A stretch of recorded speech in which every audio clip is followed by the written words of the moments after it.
Oliver North writes in his book, Under Fire, that the most interesting piece of evidence not used in his trial was an audio tape that will now be known as the smoking gun tape, because it begins with an unidentified man saying that line.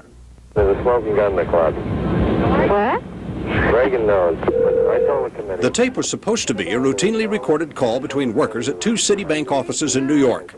The second dialogue between the two unidentified men was bleeding through from somewhere else. North says he would guess that one of the men discussing the existence of important memos in Reagan's possession was Ed Hickey, a former military aide to President Reagan who has since died, but no one knows for sure. The tape was apparently never heard by the congressional committee that investigated Iran-Contra, and it was never heard by the jury in North's trial. North writes of a very close working relationship with former CIA Director William Casey, says that Casey taught him how to set up the procedure for covertly diverting money to the Nicaraguan Contras. Because Casey and Reagan were such close friends, North says he can't believe Casey never discussed the Iran-Contra operation with the president. For this and many other reasons outlined in his story, North says he's sure Reagan knew what was going on, and that the president abandoned on the battlefield the men he had enlisted to carry out his policies. Quite honestly, I think the president knew, and I tell why in this story. If that's frustrating to those who say this isn't really the smoking gun in the closet, as the tape says, or if it goes too far for those who want to believe that he didn't know anything, I'm sorry, but I will let the American people choose, once they conclude reading the book, which way it really was. Time magazine has published excerpts from North's book in this week's edition. The book itself will be in stores later this week. Many Republicans are speculating that Oliver North intends to seek political office within the next few years. We'll talk about his plans for the future and the book in greater detail with Oliver North tomorrow night. Ron Gardner, Fox News, Washington. I believed right from the very start that everything that I had done, whether it was in support of the Nicaraguan resistance or in the efforts to recover the hostages, had been fully approved not only by he or his predecessor, but by the president himself. Under Fire is the very personal story of how efforts by North, Admiral John Poindexter, and former National Security Advisor Robert McFarlane to establish a dialogue with the Iranian government quickly turned into arms for hostages negotiations. In it, North makes it clear he feels they were all betrayed by President Ronald Reagan. Do you hope or expect that in response to your writing this story, that he will react in some way, an apology to you, to Admiral Poindexter, to Bud McFarlane, the others? I don't think it's necessary that anyone apologize to me. I make no apologies for what's in the book. The experiences that I had have made me a wiser, if not sadder man. I am better for the experience. I know what I can withstand. I also know why I was able to withstand it. No apologies, but the experience has left a mark on Oliver North.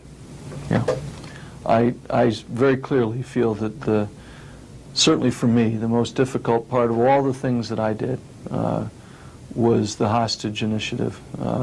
Meeting with the families of the hostages, dealing every day with what we knew was incredible brutality. To this day, I anguish over that. The fact that we established a price, 500 toes, for a human life, is to me the greatest mistake in which I was involved.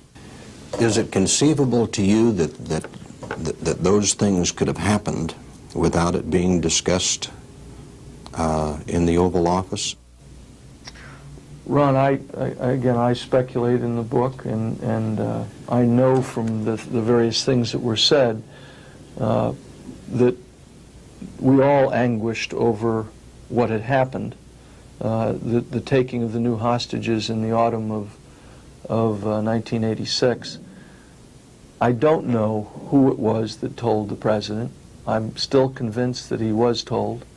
That doesn't mean that when the president says today that he necessarily remembers what took place back then. He's a much older man. We have all been through a lot. Even he has gray hair like I do now. North says there are lessons to be learned from the Iran-Contra scandal. Among them, the president's advisory staff should include some members of Congress. You know, they say that it's easier to change the system from within than from without, which leads me to the question you've been asked a lot the last few days. Have you thought about entering politics and trying to effect some of these changes from within the system? Well, I am a big believer in free enterprise, Ron. I have found that as I go out to speak to corporate America, which I've been able to do over the last couple of years, to encourage them in difficult times, that the principles of leadership that I learned in the military are equally applicable in business. I want to make a success of this business, and we're doing well, and I know we can do better. We make a quality product with quality American workers. I know that can still happen in America. If at the end of the line I'm able to in some way again serve our country, then I'd be blessed to be able to do so. But for the foreseeable future, North says the only campaigning he'll be doing will be for other political candidates. He's now on a grueling book tour that takes him to 19 cities and England in the next 30 days. Ron Gardner, Fox News, Washington.